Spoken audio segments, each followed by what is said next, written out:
Welcome. You have reached review time with Imperial, and today's review will be BMF Season 3, Episode 1. Subscribe to the channel, like the video. Let's get into it. So this is Detroit versus everybody. So this episode was a good episode to kick off Season 3. As you recall, at the end of Season 2, Meech went on to Atlanta. Terry stayed in Detroit. This is where the split comes, and they start making their way. You also remember when Meech went to Atlanta, he made some enemies. And when he made some enemies, one of the affiliates he made that he linked up with got killed, and he brought his chain to the baby mom. Now, there's been the casting of this season with more not necessarily actors, but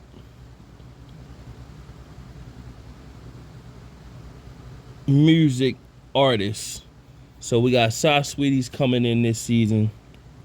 We got Neo coming in this season. We got 2 Chainz. So it's gonna be interesting to see if we're gonna be able to look past their character and see them as the artist versus the actor. So that remains to be seen. But already Neo's character, we meet Neo's character, and we also meet 2 Chainz character. Neo character, I think he did good, because if we didn't know that was Neo, we just look at that character. So I think Neo did good. 2 Chainz, the jury's still out. I'm still seeing 2 Chainz right now, so the jury's still out with that. Other than that, the episode starts off with pretty much showing the older version of Terry and Meech, where they met in a holding cell and pretty much was talking about what they were going to do. Meech pretty much said he's going to take a plea. Terry said he was going to fight it. And when Terry said he going to fight it, Meech was like, nah. And they both got stories that was in documentaries on what took place, how they got caught up. Terry's version of it, Meech was too flashy. Meech's version of it, Terry couldn't stay off the phones. He always was talking on them phones all the time. And so Meech was like, he pretty much was going to take the rap and take the plea so that the parents don't have to see them get life in jail, and the heat would be off everybody if them 2 take the plea. Terry was like, nah, I want to fight it. He gonna leave it up to God or whatever. So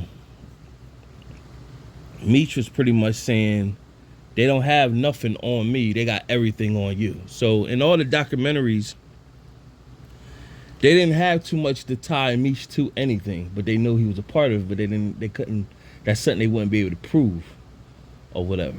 But everybody else that was linked to it would have had to go down. So you see in the documentaries that Big Meech says that he could have just took some money and just disappeared. However, what would have happened to everybody else though? So that's why he didn't do that. So once again, showing how he was more stand up.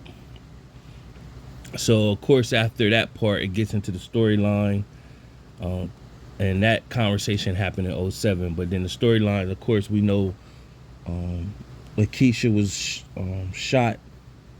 Terry and them was shot at, and Lakeisha, she almost lost her life, but she pretty much ends up in the hospital fighting for her life.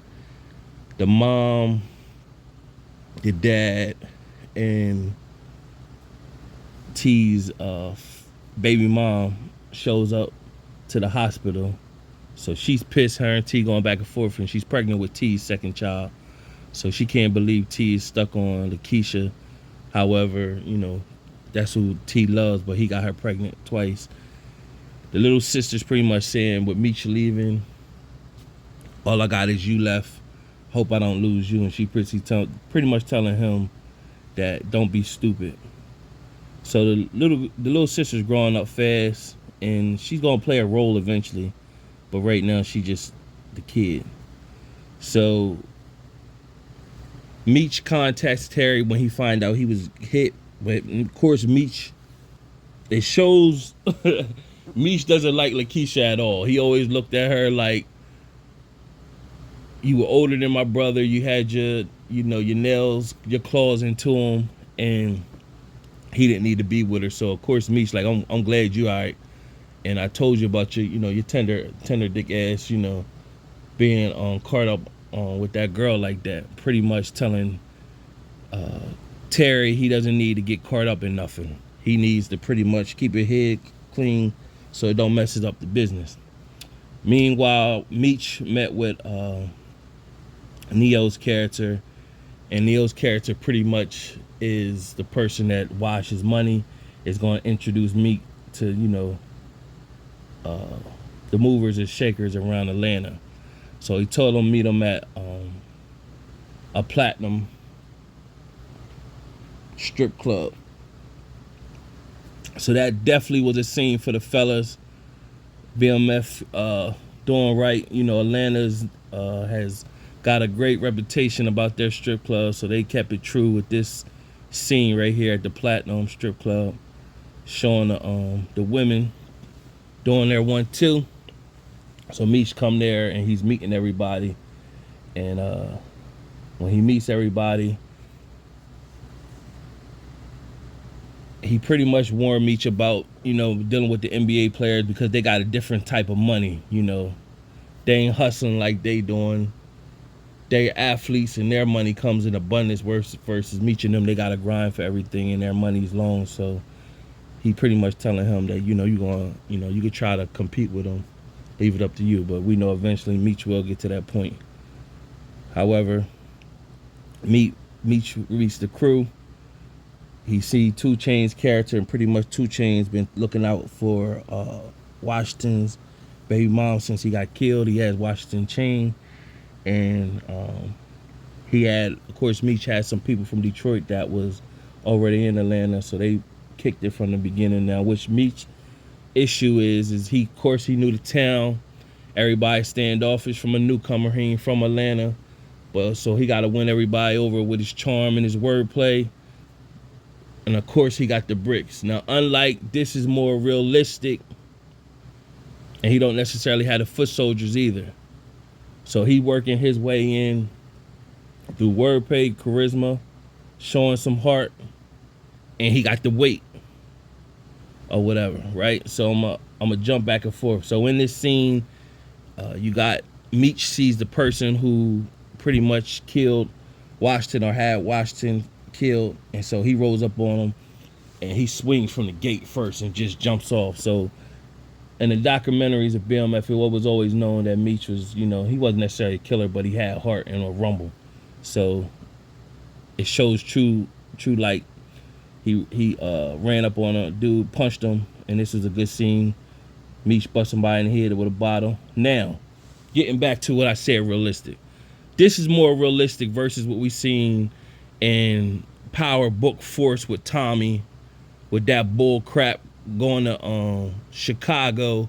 He ain't have no weight, no army, and he just went on some old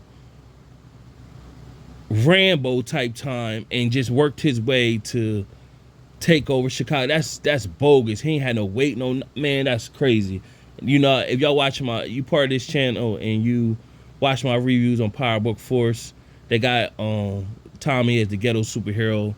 He got the tough plot armor, so I think that's where they failed, and that was sloppy writing. I always say that in my reviews, that they could have did that better. Tommy ain't come with no crew, no weight, no nothing. At least this is more realistic, where you see Meech is coming into a whole nother city, trying to meet the movers and the shaker, not on some gangster type time with charisma, talking, and he got weight, so it makes sense why they will. Yeah. Nevertheless, let's get back to the episode. And so from there, like I said, this is pretty much Meech working his way. So it also showed that Atlanta was trying to host the Olympics, and in the process of hosting the Olympics, they had a task force called the Red Dogs, and it was pretty much they were saying that the Red Dogs pretty much stand for run every drug dealer out of Georgia. So they had the authority to whoop up on the local drug dealers to make sure when the Olympics come, there's no static. So what you also had going on, you had Lucille and Charles. She still loves Charles, but of course she can't get past that he cheated on her, and he's still in the house, and they still trying to keep it together. But she want to go through with the divorce, and she tired of him sleeping in the same room with her. And basically, he like, this my house, and she like, well, you need to sleep on the couch. So you also have the detective. You remember his son killed the kid that was bullying him, but his kid ain't built. He drawing superheroes and stuff, and he's caught up in that. And he ain't built like that, so he know his son Gary go down. So he's trying to see what he can do to save his son, but of course, by the end of this episode, they taking his son to juvie, and his son is detached from reality on what's great happened. He think he great get out. Meanwhile, the other detective that's with her, that she had a little coke problem. There's a new detective that been introduced to the task force, and those two are about to work together. So of course he's looking at Terry Flannery as the reason that he's in this mess. And so Terry, now that Meech is, his plot in this is now that he want to get back for Lakeisha. So it's a guy named Saint that was supposed to let you did the shooting. So he put a hit out on him. Pretty much Terry said, I want to be the one to take the shot. So Meech called one of his crew members from that still left there in Detroit and pretty much told them, listen, you got to save him at all costs. Save him from himself. Won't y'all handle whoever kills Saint? Don't let Terry know. So they handled the dude Saint killed him. When they killed him, they told Terry, I handled it, but you could tell everybody you did it so that you could have the respect still. And so he said, I'm never going to say nothing. So Terry agreed to it, but they had to do it to keep him level headed. So in the process, when the detective, her name escapes me right now, but the Asian detective, when her and the new detective, they went to check out Saint, she asked the other detective, told her to go get something that they could collect the fingerprints and everything off. When she looked, there was 2 keys of coke. She took the coke. So she already had a little coke problem. She took the 2 keys of coke and stashed it in her pocket. So that's gonna come full circle. And so that was pretty much for her in this scene. And so the guy who got locked up last season and who Meech and Terry got the connect from, he pretty much start singing on people and telling on people dropping names, but he didn't drop Meech and Terry names, so he kept them out of it. So that's what takes the task force off of Meech and Terry for right now. So from there, it shows Lakeisha getting out of jail. Out of the hospital, and Terry pretty much said, I got a house for us, it just gotta go through escrow, everything get cleared. So what took place is when he shows up home, they're eating where Meech is sending food to them and steak and stuff like that. Now, one of Meech homies, he gave one of Meech homies a key to the house.